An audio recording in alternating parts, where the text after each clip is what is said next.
Hi dear students, welcome to Diya coaching classes. आज हम class 11th NCERT India physical environment का chapter third the drainage system पढ़ेंगे।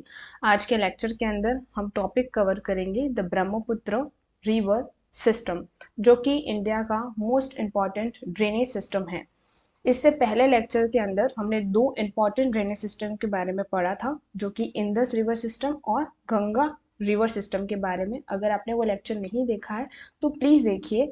और जो student competitive exams like UPSC RPSC के लिए प्रिपेयर कर रहे हैं, उनके लिए भी ये लेक्चर और जो प्रीवियस दो लेक्चर हमने किए हैं गंगा और इंडस के बारे में, उनको देख लीजिएगा, क्योंकि इम्पॉर्टेंट है। काफ़ी माइनर क्वेश्चन जो है वो आपके एग्जाम में पूछे जा सकते हैं। सो स्टार्ट करते हैं आज का lecture. The Brahmaputra system, one of the largest river of the world. जैसा मैंने कहा कि ब्रह्मपुत्र हमारे इंडिया के लिए इम्पॉर्टेंट है और लार्जेस्ट रिवर है, लेकिन ये अगर वर्ल्ड की बेसिस पे भी देखा जाए तो one of the largest river है and has its origin in the Chemayung glacier of Kailash range near the Mansarovar lake. तो ब्रह्मपुत्र कहाँ से ओरिजिन होती है? काफ़ी स्टूडेंट्स को ये पता ही नहीं है कि ब्रह्मपुत्र कहाँ से ओरिजिन होती है।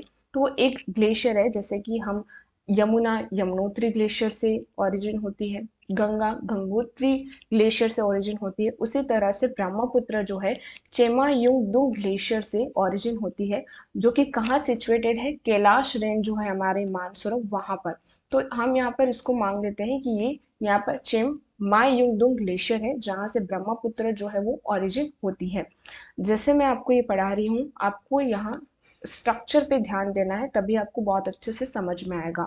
फिर traverse eastward longitudinally for a distance of nearly 1200 kilometre in dry and fact region of southern Tibet.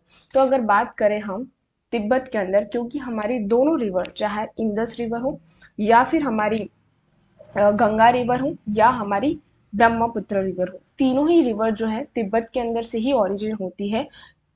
जब हमने हिमालयन इवोल्यूशन पढ़ा था, रिवर इवोल्यूशन जब हमने पढ़ा था हिमालय के अंदर, उस टाइम हमने देखा था कि ये तीनों ही रिवर इन हिस्ट्री एक ही रिवर थी। जब यहाँ पर कुछ अपलिफ्टमेंट्स हुए थे, जब हिमालय ओरिजिन हुआ, उस टाइम पे ये तीन जो रिवर है वो डिवाइड हो गई थी। तो जैसे यहाँ पे बोला कि ये एक ईस्टवर्ड लॉन्गिट्यूडनली जो है फ्लो करती है, तो यहाँ चेमायुंगडुंग ग्लेशियर से ये फ्लो करती है सदर्न तिब्बत के अंदर, और ये नियरली 1200 किलोमीटर फ्लो करती है साउथ सदर्न तिब्बत के अंदर।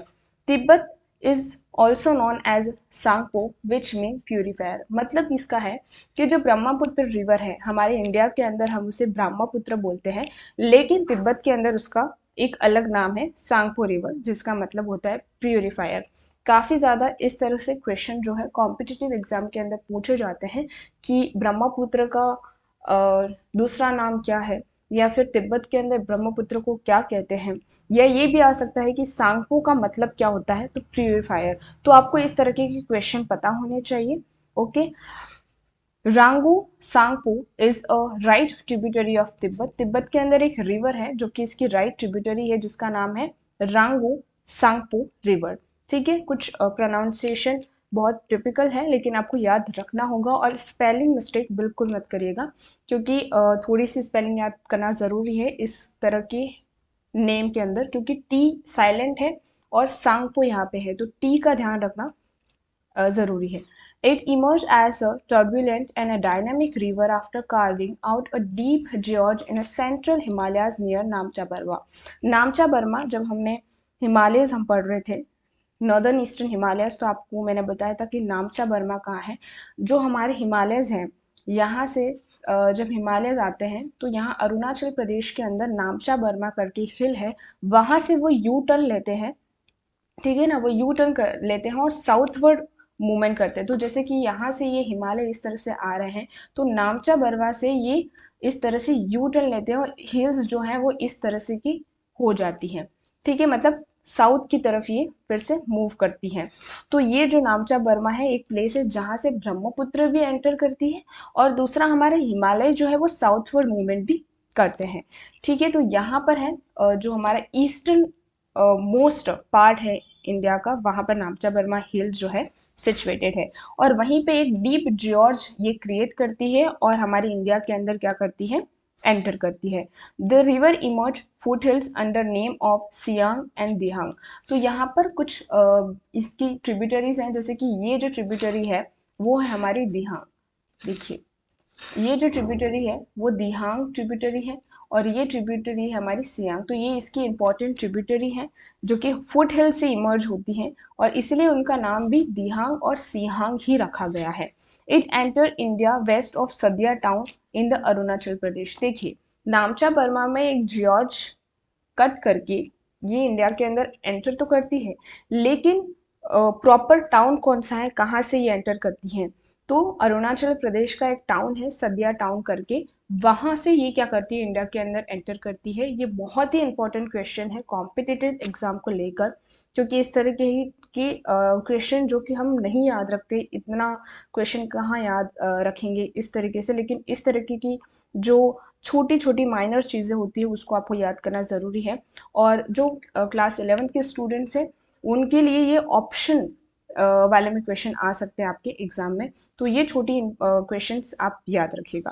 अगर ट्रिब्यूटरीज की बात करें, जैसे कि अभी हमने कहा कि दिबांग है, सिखांग है, सॉरी ये सिहांग है और Lohit, they are after known as a Brahmaputra main tributaries. तो ये तीन जो है, लोहित, ये लोहित है, ये दिहांग है और ये सिहांग, ये तीन इंपॉर्टेंट ट्रिब्यूटरीज हैं किसकी, ब्रह्मपुत्र की, राइट। आगे चलते हैं, मेजर ट्रिब्यूटरी की अगर बात करें, दिस आर द इम्पॉर्टेंट या फिर मेन ट्रिब्यूटरी बोल सकते हैं, लेकिन ये मेजर ट्रिब्यूटरी जो बड़ी है, भूरी दिहांग और धनसरी, ये दो जो इम्पॉर्टेंट है, ठीक है। इम्पॉर्टेंट राइट बैंक की बात करें तो सबनसरी, कामेग, मानस और संकोश। जैसे कि बात करें राइट बैंक की, तो ये सारी यहाँ पर ये मानस रिवर है, ठीक है, ये सुबनसिरी है, कामेग है, संकोश है, इस तरह की ये इंपॉर्टेंट राइट बैंक ट्रिब्यूटरीज हैं। Subansiri is origin from the Tibet and it is antecedent river. तो सबनसिरी जो रिवर है वो तिब्बत से ऑरिजिन होती है और ये एक एंटी डिसेंट रिवर है। प्रीवियस लेक्चर के अंदर हमने इसके बारे में डिटेल से पढ़ा है कि एंटी डिसेंट रिवर क्या होता है, तो मैं आपको यहाँ नहीं समझाऊंगी, आप प्रीवियस लेक्चर में जाकर देख लीजिएगा।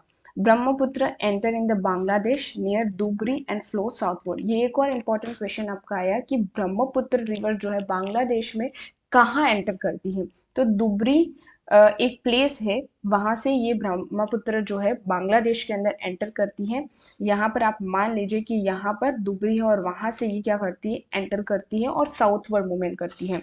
इन Bangladesh the river Teesta join in the right bank is known as Jamuna. तो एक रिवर जो है जिसे तीस्ता रिवर कहते हैं, वो उसके राइट बैंक पे इसको ज्वाइन करती है, दिस रिवर तीस्ता जो इसको ज्वाइन करती है और इसके बाद ये फ्लो करती है और उसको यहाँ पर जमुना कहा जाता है। तो देखिए ब्रह्मपुत्र के तीन नाम हो गए, ठीक है। अगर बात करें तिब्बत के अंदर उसको सांगपो रिवर बोलते हैं। इसके बाद दूसरा आ जाता है इंडिया के अंदर इसको ब्रह्मपुत्र बोला जाता है और वहीं बांग्लादेश की बात करें तो उसे जमुना कहा जाता है। तो तीनों नाम आपको याद रखना है कंट्री वाइज। फाइनली मर्ज इन पद्मा रिवर, और इसके बाद जो हमारी गंगा है वो दो पार्ट में डिवाइड हो जाती है। जैसे ये गंगा यहाँ से आ रही है और यहाँ पर फरक्का बैराज के अंदर जो हमारी गंगा रिवर है टू पार्ट में डिवाइड हो जाती है, एक तो इधर फ्लो करती है और दूसरा यहाँ पर पद्मा रिवर जो है वो इससे ज्वाइन हो जाती है, which fall in the bay of Bengal के अंदर फॉल करती है। Due to the fact of that most tributaries are large and bring large quantity of sediments owing to the heavy rainfall in the catchment areas। तो काफ़ी ज़्यादा tributaries जो हैं, बड़ी ट्रिब्यूटरीज जो हैं और ये जितनी भी रिवर्स है वो काफ़ी ज़्यादा सेंडिमेंट लाती है और ये जो प्लेस है जहाँ पर जो फ्लो करती है वहाँ पर ये क्या करती है, अपने फ्लड प्लेन्स बनाती है, वहाँ पर अब काफ़ी क्वांटिटी की सेंडिमेंट्स जो हैं वो यहाँ पर डिपोजिट करती हैं और एक फर्टाइल रीजन क्रिएट करती हैं, ठीक है। रिवर्स के थ्रू भी काफ़ी ज़्यादा सेंडिमेंट जो है वो आता है। So this is your lecture, काफ़ी ज़्यादा फैक्चुअल लेक्चर रहा है लेकिन बहुत इम्पॉर्टेंट है एग्ज़ाम पॉइंट ऑफ व्यू से भी और काफ़ी इम्पॉर्टेंट है उन स्टूडेंट्स के लिए जो कॉम्पिटिटिव एग्ज़ाम के लिए प्रिपेयर कर रहे हैं। छोटी छोटी चीज़ें आपको याद रखना बहुत ज़रूरी है और लर्न करना भी बहुत ज़रूरी है। यहीं ख़त्म करते हैं आज के लेक्चर को। नेक्स्ट के अंदर हम पेनिसुलर रिवर्स के बारे में और ज़्यादा डिटेल से पढ़ेंगे। Thank you very much.